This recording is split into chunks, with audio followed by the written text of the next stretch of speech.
À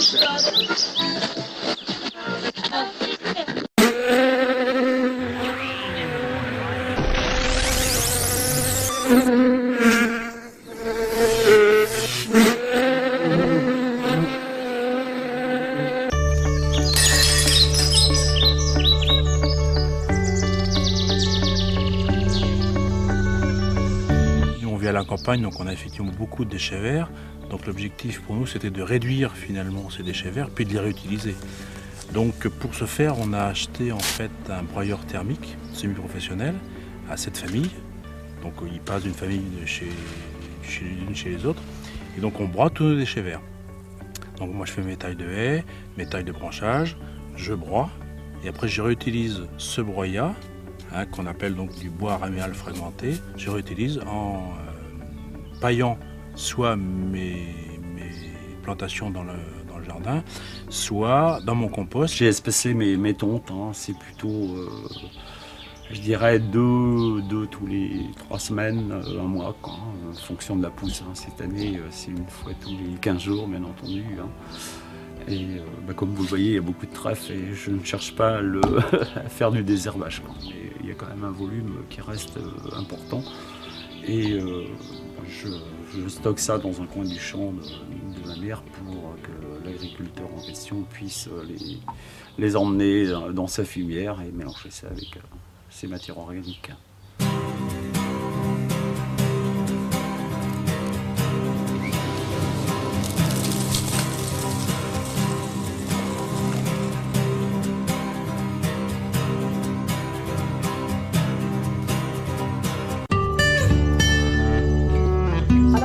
On a mis un petit jardin de plantes aromatiques, donc de la lavande qui parfume et puis après qui me sert pour parfumer mes armoires.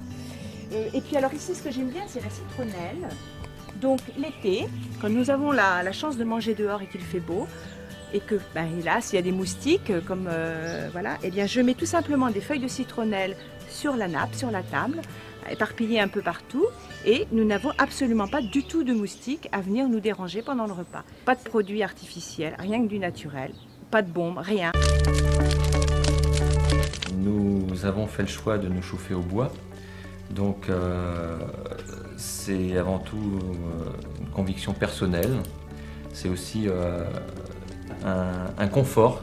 Pour nous, c'est un confort de chauffer au bois. Dans notre démarche, on a voulu un poêle qui est un four, ce qui nous permet, en plus de cuisiner, donc d'avoir de la bonne cuisine au feu de bois, et ce qui nous évite aussi d'utiliser une source électrique pour allumer notre four. Alors je vais garder toute la finesse de la cendre et je vais laisser les restes de charbon.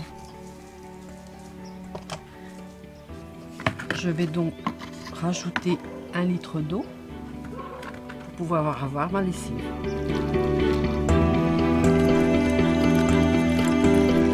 Une dose comme ça dans la machine à laver pour pouvoir laver une tournée de linge.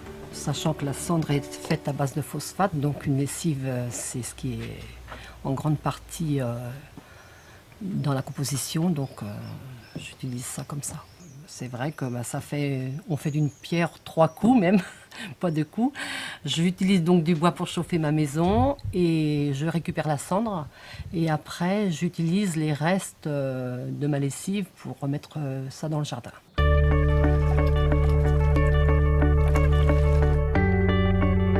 Nous récupérons l'eau de rinçage de notre machine à laver.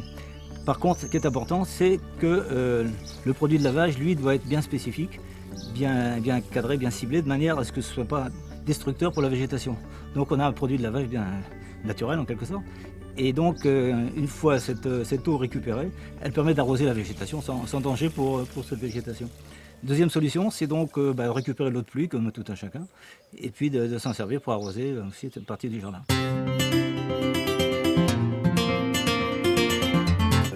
On récupère toutes les eaux de pluie dans les gouttières, là. Ça arrive au niveau de la citerne ici. On a ici 4000 litres de réserve.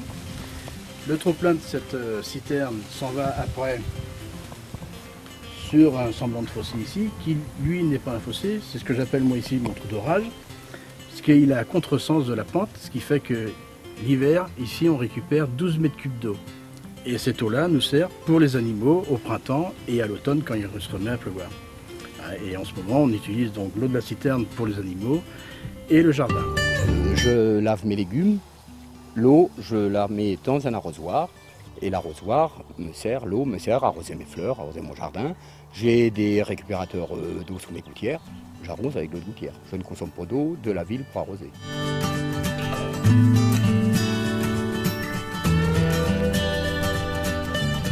Je mets aucun déchet naturel à la poubelle. Je mets tout dans un composteur. Ça me sert pour mon jardin. J'ai 4-5 poubelles dans le garage. Une pour le tri sélectif, une pour le verre, l'autre pour la partie du compost, une autre où je mets toute la partie métallique purement. Je fais aussi pas mal de bricoles à la maison, les vidanges au niveau des voitures et là c'est aussi dans un bac particulier pour emmener à la déchetterie.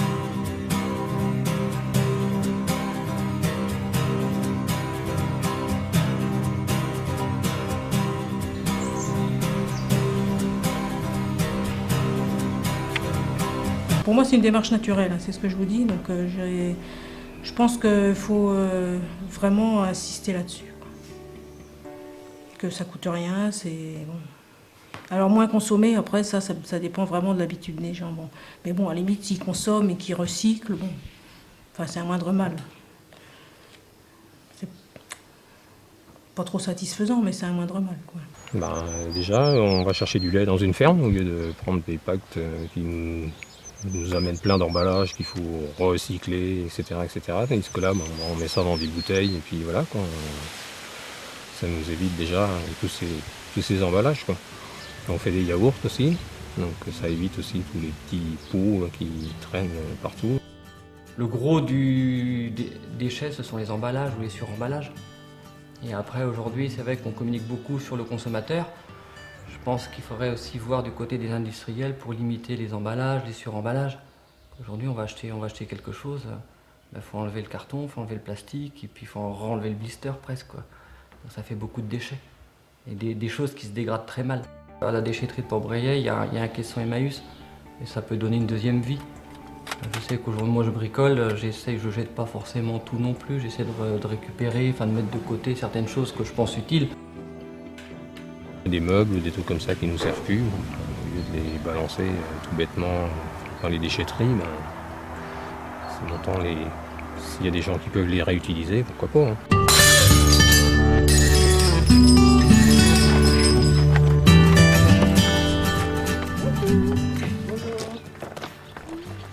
Voilà les bouteilles vides. Ah bah c'est gentil, ouais. Bonjour Bernard. Ça va bien? Ça Bernard.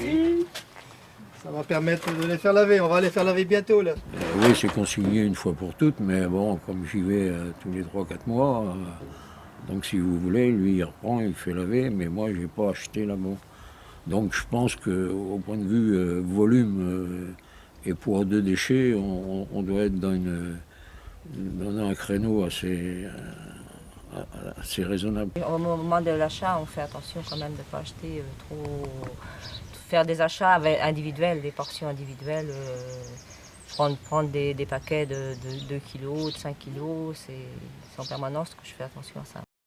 Par exemple, les yaourts, je prends toujours pas super emballés, le beurre, farine, sucre en grosse quantité, l'huile, même gel douche, shampoing, je prends toujours en grosse quantité. Tout l'emballage qui peut être remis au recyclage, ça, je fais attention à tout ça, oui. Ouais. Alors, notre association s'appelle Bio-Attitude. Le principe, c'est de commander des produits bio et de les partager avec quelques familles. Le but du jeu, c'est la contrainte, c'est que chaque produit arrive en grande quantité et que la somme de chaque famille doit correspondre à la quantité globale du produit en question. Maintenant, j'utilise le même produit qui me sert pour la vaisselle, pour nettoyer les sanitaires, pour détacher le linge, pourquoi encore pour nettoyer la poubelle.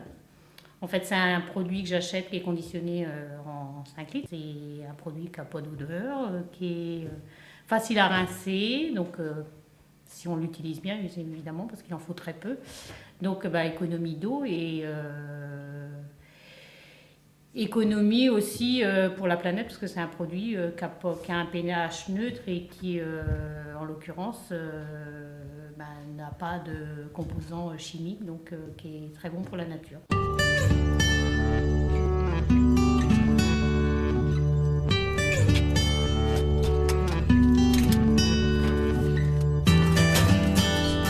Les volumes de publicité toutes les semaines, c'était affolant. Tout ce qu'on pouvait mettre à la poubelle, aux journaux, c'était incroyable. Puis ça sert à rien. Puis ça sert à rien. Pour moi, ça me sert à rien. Les promotions, on les voit dans le magasin, pas loin d'1 kilo quelquefois par semaine. Enfin, à certaines périodes, c'est Noël surtout. Ouais. J'étais allé avec le groupe à Rouen, non au Havre, voir l'usine. C'est vrai que c'est impressionnant quand on voit les volumes qui sont traités. Pour nous, la qualité de vie en fait est importante, donc c'est pas toujours facile dans notre société. Alors on a essayé de concilier un petit peu les deux, le travail et puis la qualité de vie. Et par exemple, mon mari en fait a choisi de partir au travail plus tôt, 1 heure plus tôt, de réduire sa pause aussi du midi pour pouvoir rentrer vers 4h30, enfin 16h30, 17h à la maison et pouvoir récupérer par exemple notre petite fille qui est en primaire, quoi. Donc, alors, ça a des impacts sur l'environnement sans qu'on l'ait voulu forcément au départ. C'est-à-dire qu'il suit les leçons de Charlotte et puis forcément, il a du temps pour cuisiner. Donc, il prend le temps de cuisiner. C'est vrai qu'on achète très peu de plats cuisinés. Le contact avec l'environnement, lui, il aime beaucoup, quoi. La semaine dernière, on a paillé le jardin pour éviter de trop arroser le jardin. Il est venu avec moi, quoi. Il l'a fait avec moi. Sinon, nos déchets, on les met dans le champ. Et les poules les mangent.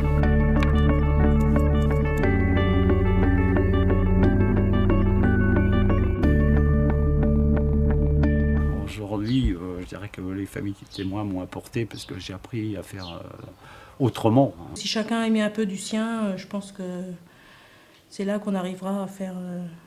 C'est pareil, bon, pour aller au travail, je prends le train. Ça sert à rien d'avoir des tas de papiers qu'on balance à la poubelle, on n'a même pas le temps de les regarder, qu'ils sont déjà partis. La prévention des déchets, ça évoque la protection de l'environnement au départ, la réduction des coûts. Si il n'y a pas une relation d'économie derrière, ça ne va pas fonctionner. Il faut qu'on trouve un juste équilibre. Et si on le trouve, ça fonctionne. Moi, je crois que les déchets, c'est complètement naturel de ne pas en produire, quoi. À mon avis, c'est nul de gaspiller des choses qui ne devraient pas avoir lieu, quoi. C'est vrai que même, on pense à l'avenir de tout le monde, donc en faisant du recyclage, on veut créer moins de déchets, donc en recyclant, c'est l'affaire de nous tous. Quand on a l'occasion d'aller dans des marchés bio, d'aller sur des marchés, d'acheter des légumes de petits producteurs locaux, d'éviter d'acheter des fruits ou des légumes qui ont fait du transport. Je crois qu'on a pris conscience aussi que certains gestes qui étaient faits par nos parents, finalement, étaient des gestes intéressants en fait, pour l'environnement. Un élément qui est recyclable n'est plus vraiment un déchet, c'est juste une transformation. Le tri, c'est déjà aussi dans sa façon de consommer. Si on achète des choses sous plastique tout près d'avance, c'est sûr qu'on fait plein de déchets. C'est pas vraiment une contrainte, on acquiert un certain réflexe en se disant, quand on achète, on pense à l'utilisation qu'on va en faire. On n'en fait pas assez, c'est possible d'en faire plus. Même moi, que je fais attention, je pourrais certainement encore en faire plus. La démarche, elle est sans arrière-pensée. Aujourd'hui, on fait cette démarche-là parce qu'elle fait partie du quotidien. C'est tout, il n'y a pas... Et c'est bien en fait. Moi je crois beaucoup chez les vertus de l'exemple. Je crois que c'est en revoyant ce que les gens font que ça donne des idées. Et puis en communiquant, en échangeant sur ces pratiques-là, ça permet effectivement d'avancer. Et puis au final, on va tous s'y retrouver puisque la facture de notre poubelle risque de baisser, quoi. Le premier argent gagné est celui qui n'est pas dépensé. Moi je dirais par rapport au tri, le premier déchet trié est celui qui n'est pas acheté.